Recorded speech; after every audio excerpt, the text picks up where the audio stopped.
Do do do do do.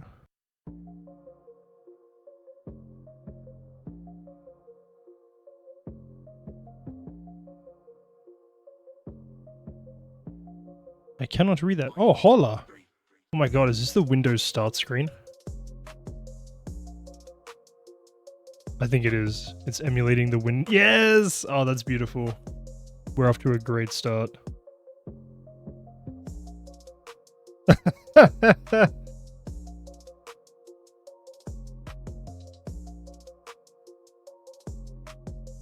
Oh, that was good.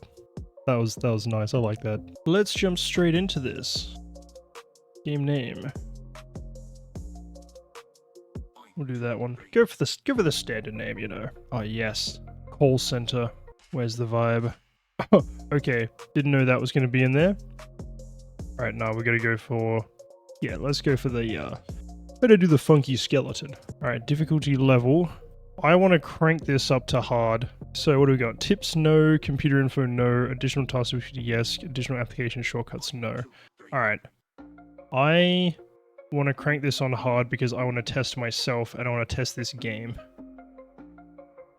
Let's see how this goes. Hey, achievement already. Love to see it.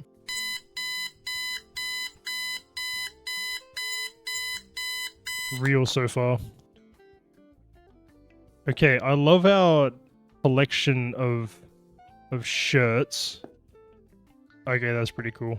I kind of want a poster like that now. Your world. Let's see, what is... Let's check out the house. Mallet's a bit of an interesting tool for a technician to have.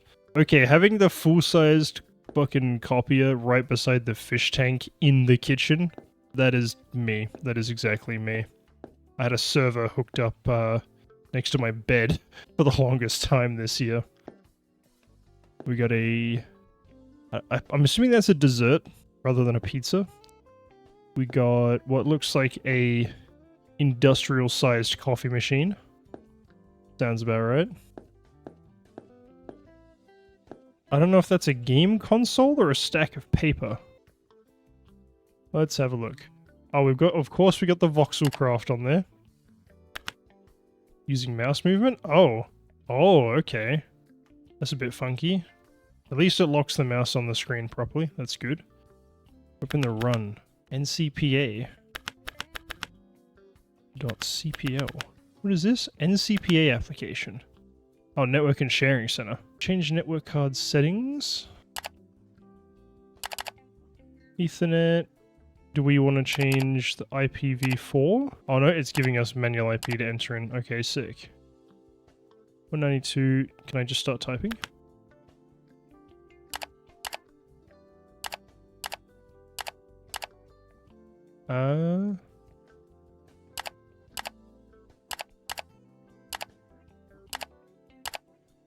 Okay, there we go. 192, 168, 10. Okay, you can tab across, that's good. X, in that case, I'm gonna make it 20. Subnet is fine. Default gateway 1. All pretty standard. And then DNS will get automatically, that's fine. There we go. Okay, so far so good. This is actually, you know, besides the fact that it doesn't look like Windows, it's behaving like Windows. Oh, there we go, like that.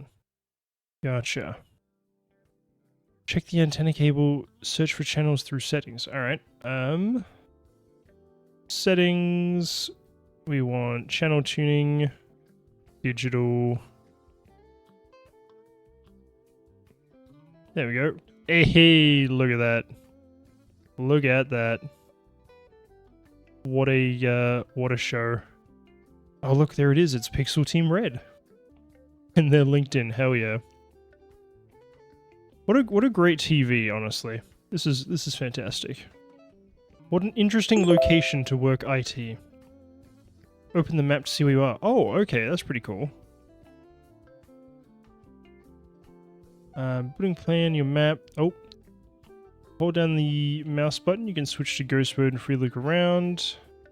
Find the old locker on the map. It's located in the storage area. Alright. I'm assuming that's going to be in here then. Is it the... Yep, there we go. Sweet. Nothing in here. When the end of the day approaches, you must put away all items you have, then you can head for the exit. Simply don't need. Okay, cool. We got a job locker. Very nice. I, then E. There we go. We're getting a lot of emails. Nice. Senior colleague takes a morning shift. That's when most of the failures happen. Has the experience, and we're the rookie. Sweet. Yep, makes sense. Configuring network on the tablet. Cool.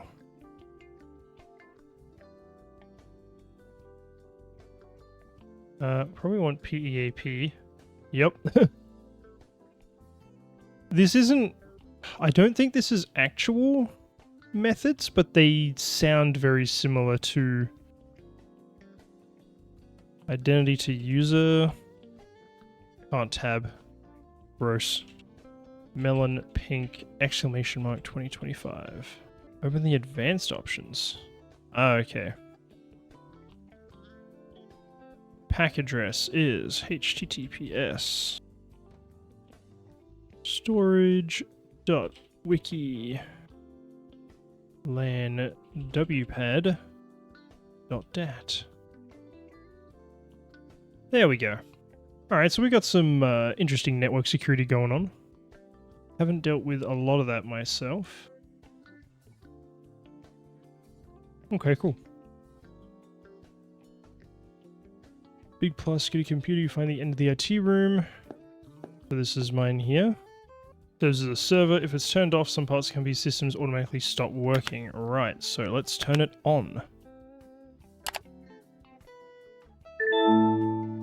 Storage IT manager, nice. We in. Server services have started successfully. Sweet. Wiki storage. Browser.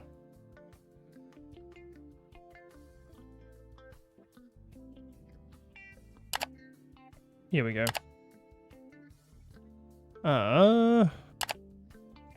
Page not found. Headquarters in Germany, you're trying to access them directly. Right. VPN. Okay, it is Fasco 1 Connect. I did wonder.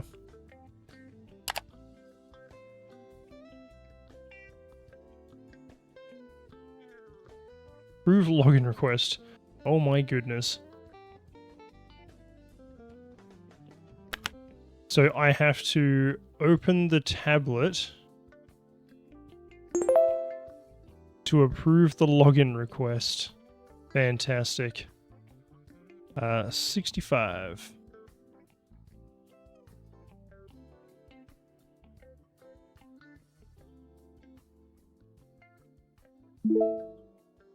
Ooh. Alright, try again. Sweet. So far, this is actually pretty on point for basic networking stuff. The VPN thing especially. Access data from my company, several branches, check procedures, cool. How to connect to Wi-Fi, bootable pen drive, adding an office printer. Okay, the printer stuff I'm really keen to look at.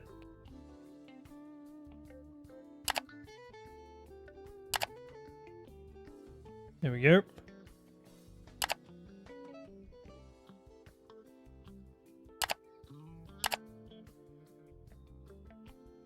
Do I seriously not have a PDF reader? Let me get that.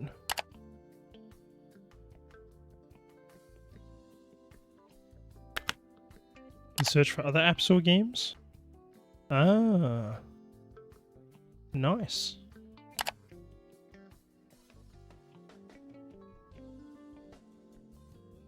Cool, cool. Alright, let's have a look at this. Wrong button. Process of adding an office printer to the system so that everything works in central support. System settings, Bluetooth and devices, printers and scanners. Add printer button. Good chance it will be found. You need to add it manually. Yep, so far so good. Using IP address. TCP IP. Oh my god, this is taking me back. IP address or host name. See, here's something that average person at home might not know. If you set it up via the host name, which is suitable for homes and small offices usually, as the host name of a device like a printer usually won't change because you have to go and do it on the printer itself. Photocopier printer, same difference. If you set it up via IP, which is the way that I usually had to do it, you also have to set the static IP on the printer, basically so it doesn't change if it restarts or if the internet drops out. Problem finding it. Leave the first option from the list. Wait, may I ask for additional information regarding the port?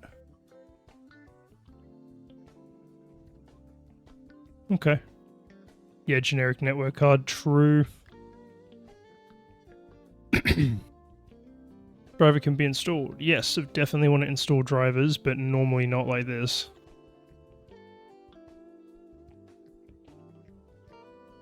Okay, well that's clearly emulating a Fuji Xerox.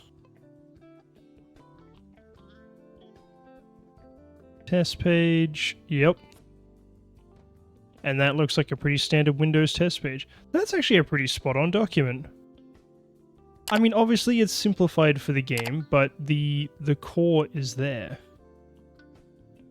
Buttons in the App Store. Create a desktop shortcut. You can also create a shortcut on the desktop using the buttons in the App Store. In the App Store?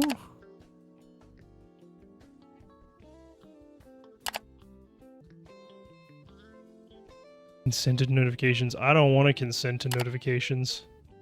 I want to unconsent from notifications, please.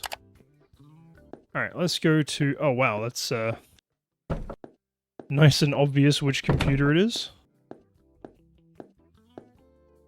Oh, of course, so we're working the night shift, which means that no one else is here.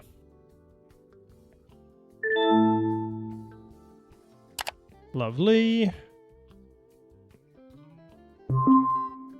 So... let's jump straight into settings. We should have a personalization. She wanted orange. Let me check that actually. How was it that I found that again? This one. So she wants desktop wallpaper has orange elements. So taskbars are orange. Cool. So I have to change the wallpaper to have orange elements. The taskbar's not orange anymore. There we go.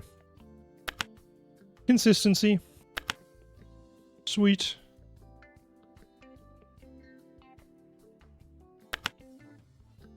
Alrighties. Marker's done. Bada bing, bada boom. Can I just turn you off from here? Yep, let's shut you back down. I want to have a look at this. What can I do in this rack cabinet? Restore factory? Oh my god, no. That is so dangerous. How do I, like, select different things?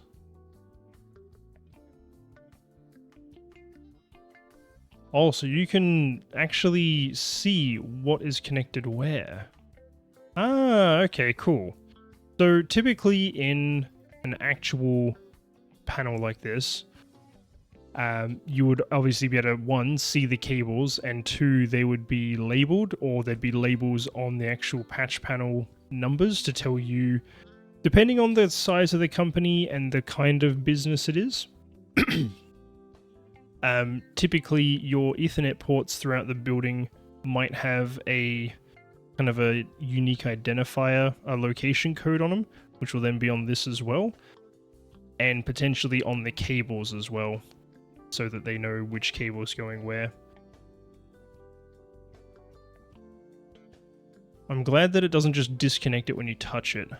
The other thing is, if you've never experienced a network routing setup like this before, if you've never looked into it, essentially what we're looking at the top here is the switch, which has got its own IP address, which you'll notice is the same as the default gateway that we set before.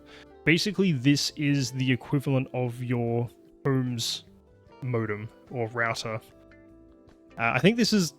I'm trying to remember which way around it is. I can never remember the difference between a modem and a router. Most homes, for context, use a combination modem router these days. That's why it's the all-in-one, as opposed to two different boxes. One is specifically designed to speak to your wide area networks, the greater internet at large, and the other one is designed to handle all the traffic on your local network and match that up with where it's going in the internet. So this switch at the top is essentially, this will probably be connected to a modem, which is your actual WAN connection. And this thing here is responsible for routing everything in the building. So all these status lights here will be usually with the ports. So in a typical switch, especially if you're looking at like Cisco equipment, which is very common, you'll have either a single LED or two different LEDs, a green and an orange, and they will be indicators for upload and download activity through the port. Gotta remember to breathe. So yeah, this is pretty, like, this is obviously using the one LED option, and they've got it to the side for ease of viewing. Normally you'd expect to see them on either side of the port, per port. And yeah, they just indicate where there's activity, basically. So we can see a lot of these are actually not doing anything. So we got these three are working, these two are working, this one's not routing anything, these two aren't doing anything. 39's running, none of these are running either. Probably because all the computers they're connected to are turned off. So yeah, basically the switch is where, you know, you'll have your one cable come into the back of this from the modem, and then this essentially you route down into these things here, which are called patch panels. Essentially, on the front, they are Ethernet ports. If you look behind this, it's just a cable that then runs to wherever in the building. This is just a way to organize and identify and categorize and that kind of thing. Make it easy to, you know, oh, if you want to route port 9 here to this one, but then, you know, that device moves to this location, you can unplug it from here and plug it in here. Stuff like that. So I will leave that alone for now. The UPS in the bottom's a nice touch as well. If you already know it, just type it in. Nah. Hang on. Is it just admin?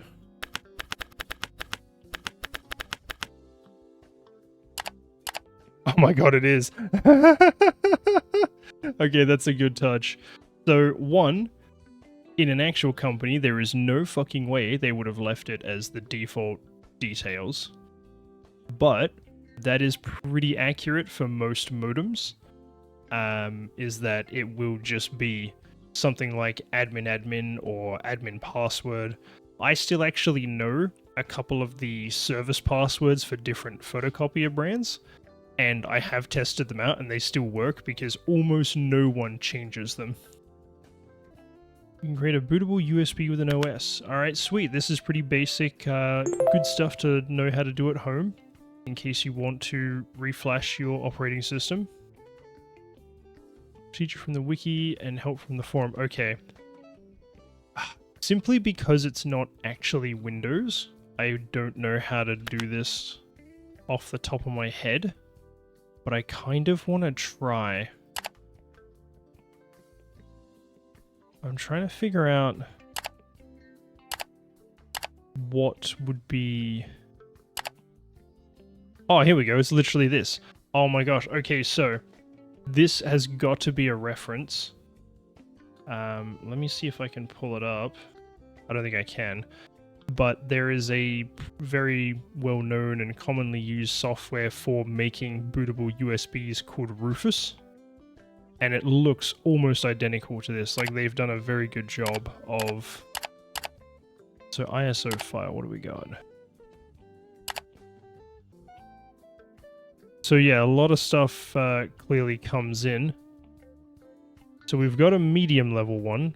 Let's go and do that one first. Oh my god, the purple chair threw me off. I thought it was the task I had to do. Here we go.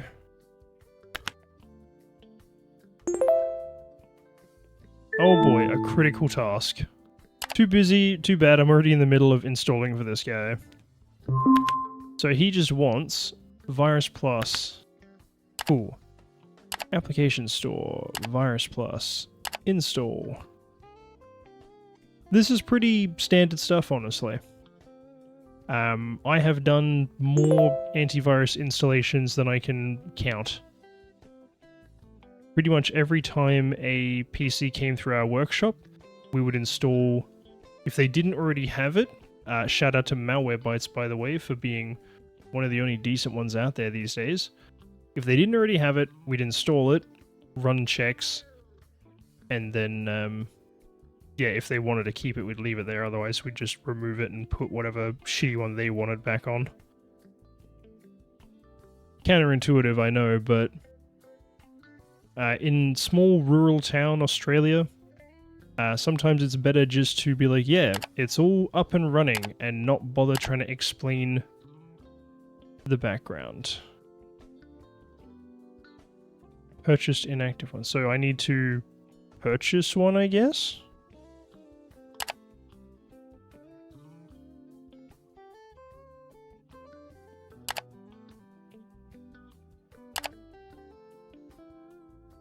Where's my money again? I literally cannot figure out how much money I have. Alright, this is probably where the payment app comes in handy. Available funds, there we go, 1,389. 0000. Wait, this one. 047222. How do I put this away? Here we go. 047222. Next. Oh my god. Authorize.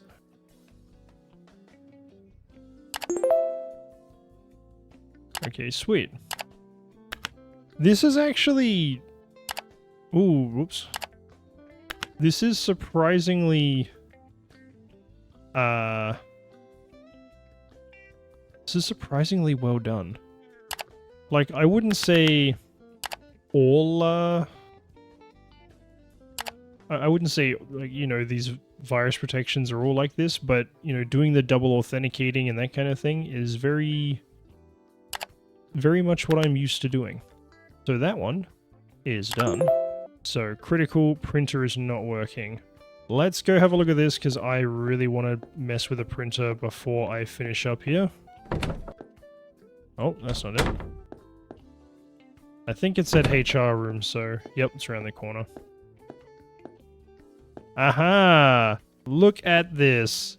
If that is what I think it is, and it legitimately needs to be plugged in, that is genius. That is brilliant. How do I plug it in, though? I guess I gotta try using the printer first? Oh, no, okay. They tried turning it on. Clearly not, because I just turned it on. So if you haven't done networking before, and this is only a basic description because I've only, in my TAFE course that I did for my job, I only got to cover kind of the surface level. I know a little bits here and there, but I'm in the process of doing a networking course at the moment if I can get around to it. But essentially, when you're looking at IP addresses, they're divided into what they call octets, which is each of those groups of 3 numbers before each period. Now, when designating a local network, typically the first 3 octets being the same, and then the last octet. So the first 3 octets are used to denote the local network, and then the last octet is used to denote a device within that network.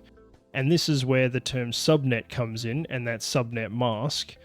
The way that works is the 255 is essentially a... I don't remember it now. I don't know if it was... I don't think it's hexadecimal, but it is... What is it? It's it's like 8-bit or something. It's all bit codes because it's basically the 256, but instead of 256 it has 0. So it's 0 to 255 for each of these octets. And essentially, if you have it as 255 in the subnet mask, it will allow any value in that octet. So if you made a subnet mask that was like 168, then only addresses... I don't know if it's up to 168 or if it's works a different way. That's the bit that I'm fuzzy on. But I know that the subnet mask essentially is how you can put things onto different isolated local networks. And having the 3 first octets the same, and then the last one be different, is how you set up all the devices within the one network so that they can talk to each other. Bananas SSID. Okay, I spelt bananas wrong. That's on me. There we go. I've unlocked 14 new... As a reward for doing your job so well, here's more jobs to do. Where the fuck have I fucking heard that before? God damn. 212. Do the same thing.